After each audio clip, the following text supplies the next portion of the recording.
DP કપાતની અમલવારી અરજદારની આંખમાંથી આંસુ વહી ગયા, જાણો કેમ?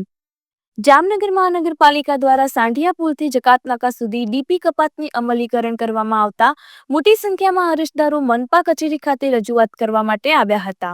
મનપા કમિશનર ડીએન મોદીની અધ્યક્ષતામાં અરજદારોની રજૂઆતો સંભાળવામાં આવી હતી. ઉલ્લેખનીય છે કે અરજદારો વર્ષોથી અહીં ઘર બનાવી વસવાટ કરી છે. અરજદારોના ઘર ટૂંક સમયમાં તોડવામાં આવશે ત્યારે ભારે નારાજગી જોવા મળી રહી છે.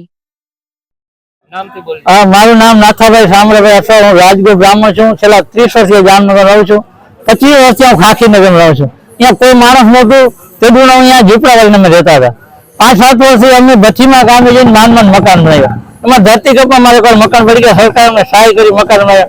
હવે રોડવાળા એકવાર અમારી દિવાલને મકાન પાડી ગયા. અમે બીજી વાર બનાવ્યા. તે પછી પાટાવાળા બીજા પાટા કાઢ્યા તો હવે બીજી 80 ફૂટનો રોડ કાઢ્યો તો અમારી દિવાલ પાડી ગયા.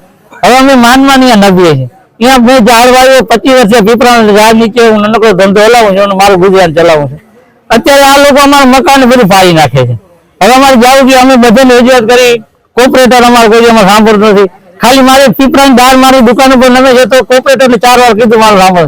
ई पीपरानी दाळ परसेंट तो अमे અત્યારે તમે કેટલા લોકો આવ્યા હતા? અત્યારે આ બધા ભાઈ અમારા પાડોશી છે એ બધા 70 અત્યારે અમે 70-80 જણા બધા અમારા પાડોશી મારા ભેગા આવ્યા છે. અમારી સહાય અહીંયા અમારે કોઈ સાંભળતું નથી. એ કે સાઈન કરી દે રોડ આવવાનો છે ઉપર જવાનો. હવે 80 ફૂટનો તો રોડ છે. અમારી માંગ અમારા મકાન ને ધંધો રોડ સાહેબ એટલે છે ઘણો ખરો. અને અહીંયા ટ્રાફિક થતું નથી. અમારે રોડ અહીંયા ન વધારો. અમારી માંગ એટલી છે. અમારો ધંધો અમારાથી થાય નહીં. અમારાથી બીજું થશે નહીં. બીજો ધંધો નથી. બીજો અમારે મજૂરી સાહેબ નથી સાહેબ.